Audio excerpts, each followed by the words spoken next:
सद्गुरुनाथ महाराज की जय। वर्णानामर्थ संघानां रसानां छन्दसामपि मंगलानां च कर्तारो वन्दे वाणी विनायको। गुरुर्ब्रह्मा गुरुर्विष्णु गुरुर्देवो महेश्वर, गुरुर्साक्षात् परब्रह्म तस्मै श्री गुरुवे नमः। श्री कृष्ण भगवान की जय। तत्व चिंतामणि विषय सुख की असारता, आज इस विषय पर हम सभी श्रवण करेंगे। यह बात प्रायः देखने में आती है कि भगवत जन की आवश्यकता को समझ लेने पर भी उस ओर वैसी प्रगति नहीं होती। सब बातों को जानबूझकर भी चित्त प्रायः भगवान से दूर ही रहता है। इसका क्या कारण है, सो विचारना चाहिए। मेरे विचार से इसमें मुख्य हेतु श्रद्धा विश्वास की कमी है, क्योंकि पूर्व संचित पाप और अज्ञान के कारण लोग विषयों में आसक्त हो रहे हैं। प्रभु में पूर्ण श्रद्धा और उनकी दयालुता में पूरा विश्वास नहीं रखते, इसलिए लोग प्रायः उनसे दूर ही रहते हैं। अज्ञानवश ही विषयी पुरुषों को क्षण क्षण में बदलने वाले, देश काल से परिच्छिन्न, अनित्य, विनाशी और दुख रूप तथा दुख के हेतु इन विषयों में सुख प्रतीत होता है। इसी से वे इनमें आसक्त रहते हैं। परंतु जो बुद्धिमान पुरुष विषयों के यथार्थ स्वरूप को जान लेते हैं, वे कदापि इनमें आसक्त नहीं होते। इसलिए श्री भगवान कहते हैं श्रीमद् भगवद गीता अध्याय संख्या 5 श्लोक संख्या 22 कि ए ही संत स्पर्शजा भोगा दुख यो नया होते आदंतवंत कौन्तेय न तेसु रमते बुधा। कि जो ये इंद्रिय तथा विषयों के संयोग से उत्पन्न होने वाले सब भोग हैं, वे यद्यपि विषयी पुरुषों को भ्रम से सुख रूप भासते हैं, परंतु ये निसंदेह दुख के ही हेतु और आदि अंत वाले अर्थात अनित्य हैं। इसलिए हे कौन्तेय, बुद्धिमान विवेकी पुरुष इनमें नहीं रमता। अतएव विषयों के स्वरूप को समझकर इनकी आसक्ति से छूटने के लिए हमें यह विचार करना चाहिए कि जिस सुख से आकृष्ट होकर लोग विषयों में फंसते हैं, क्या वस्तुतः वह विषयों में है? यदि विषय ही सुख स्वरूप होते तो उनकी सन्निधि में सर्वदा ही सुख होना चाहिए था, परंतु यह बात देखी नहीं जाती। उनमें सुख की तो केवल क्षणिक प्रतीति मात्र ही होती है। वस्तुतः तो वे क्षण भंगुर और दुख रूप ही हैं। रसनेन्द्रिय के विषयों को ही ले लीजिए। हमें लड्डू बहुत प्रिय है, परंतु उसकी प्रियता जैसे भूख के समय जान पड़ती है, वैसी तृप्ति हो जाने पर नहीं रहती। यही नहीं, पूर्ण तृप्ति हो जाने पर तो हम उसे अरुचिकर हो जाता है और उसे खिलाने का आग्रह भी बुरा मालूम होने लगता है। इसी प्रकार भोगांतर क्षण में स्त्री आदि जो अन्य इंद्रियों के विषय हैं, वे भी नीरस हो जाते हैं। अतः अब यह विचारना चाहिए कि वस्तुतः सुख कहाँ है।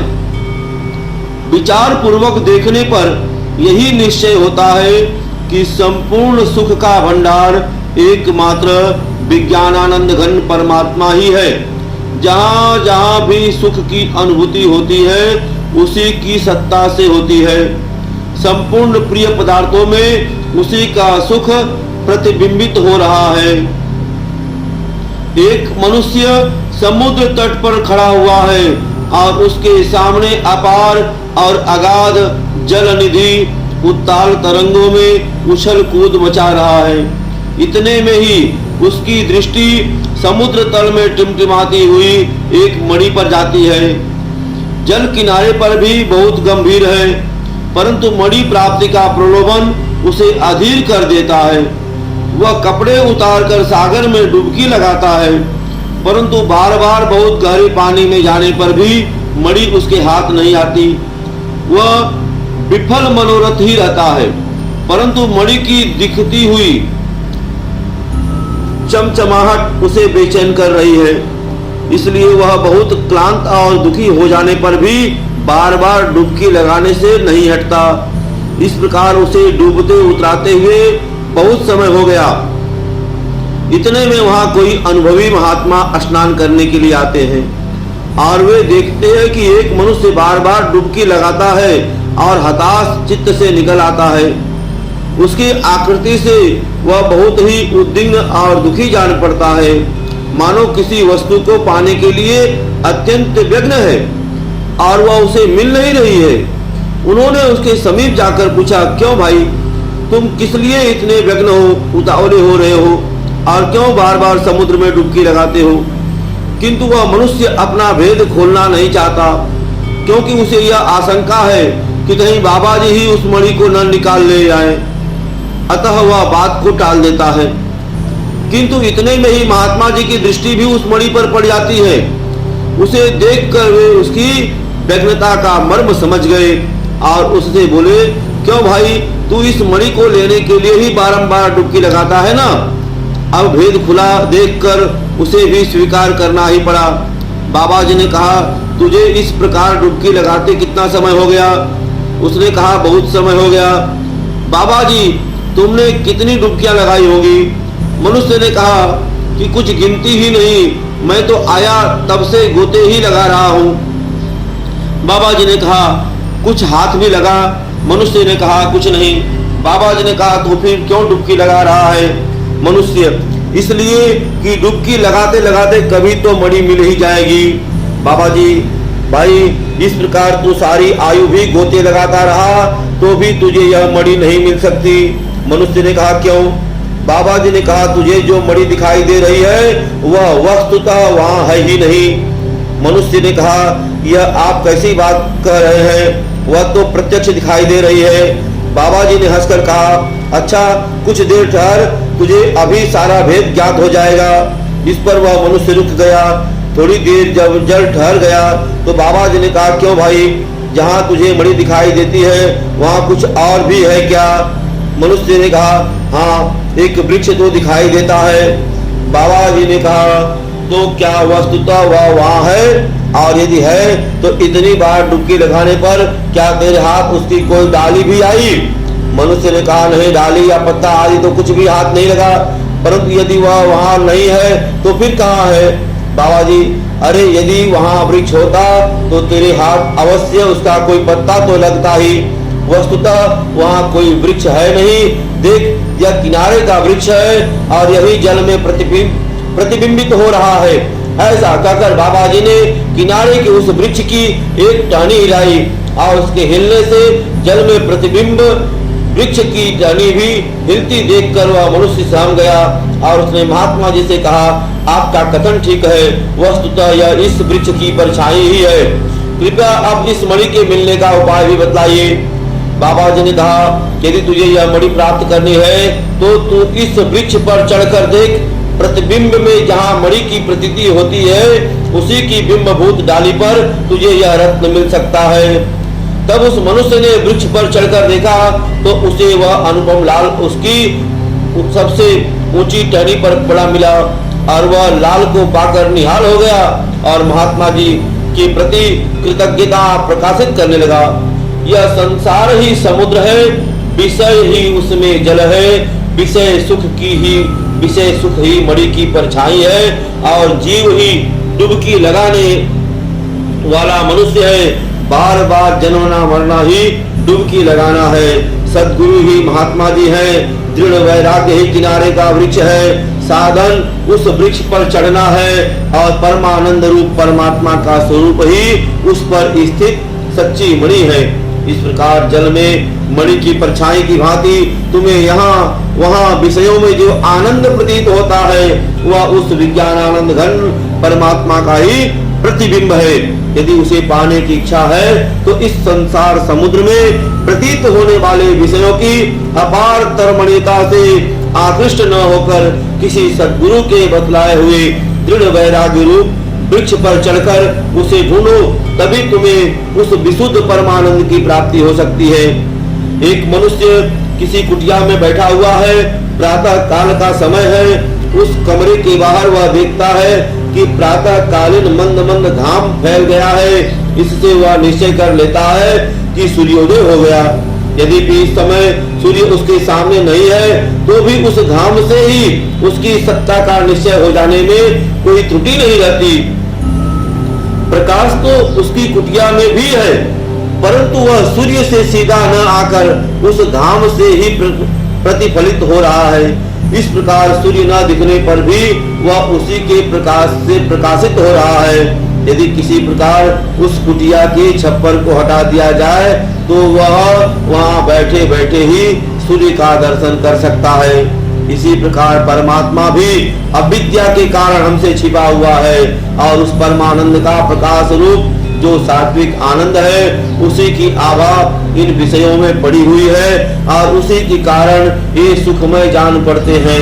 यदि किसी प्रकार वह अविद्या का पर्दा हटा दिया जाए तो हमें उस आनंद घन का स्फुट साक्षात्कार हो सकता है, परंतु इस विषयानंद से भी तो उस परमानंद घन का निश्चय हो जाने में कोई बाधा नहीं रहनी चाहिए।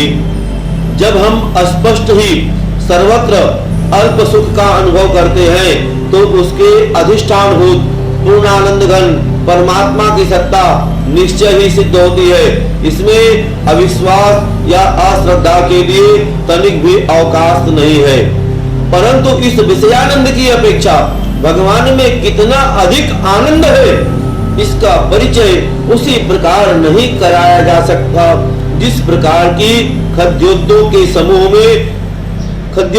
समूह से सूर्य का मानव बुद्धि उसका आकलन करने में सर्वथा असमर्थ है। भगवदानंद की बात तो दूर रही, विषयासक्त पुरुषों के लिए तो शुद्ध सात्विक आनंद भी अत्यंत दुर्लभ है।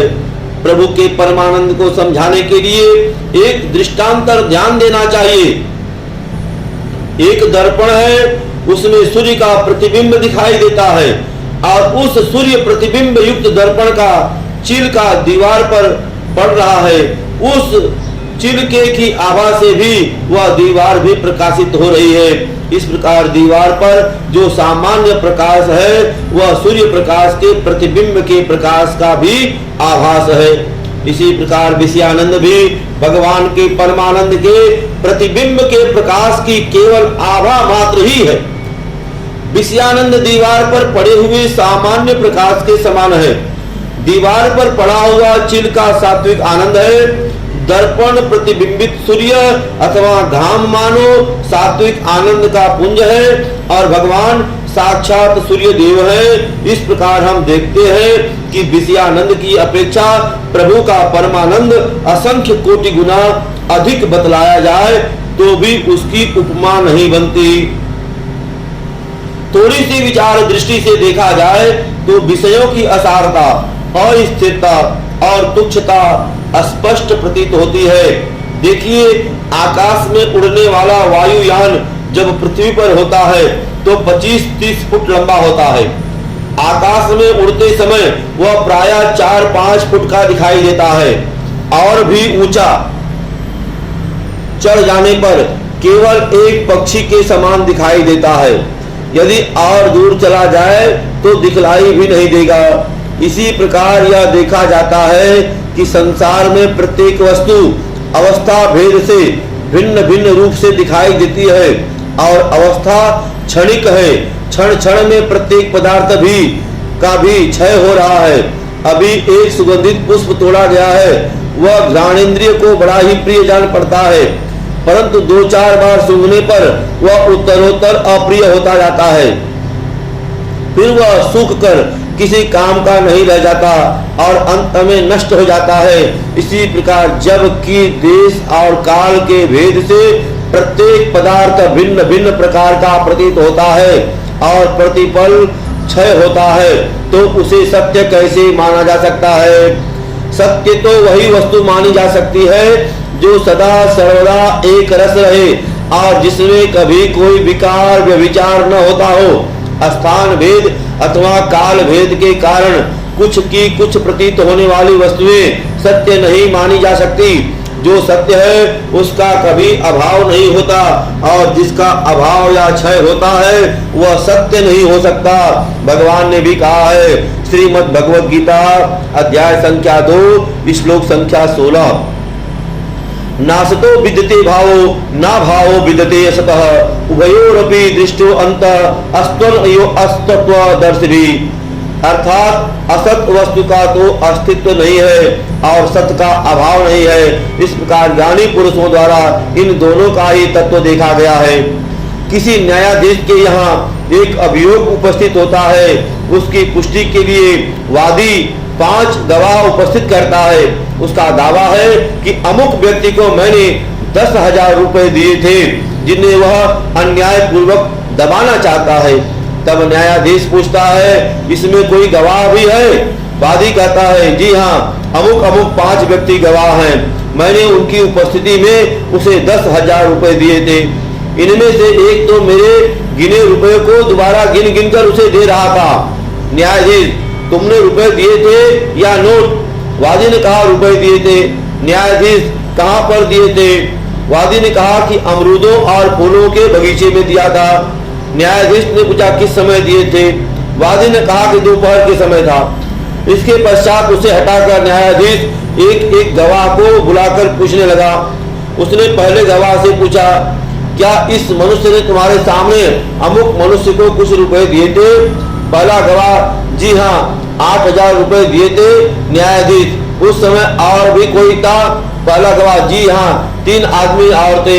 न्यायाधीश, वह दिन कौन समय था? पहला गवाह ने कहा, प्रातः काल था। न्यायाधीश, ठीक है, अच्छा जाओ। फिर दूसरे गवाह को बुलाकर पूछा कि इस आदमी ने अमुक मनुष्य को कितने रुपए दिए थे? दूसरा गवाह ने कहा कि 10,000 दिए थे।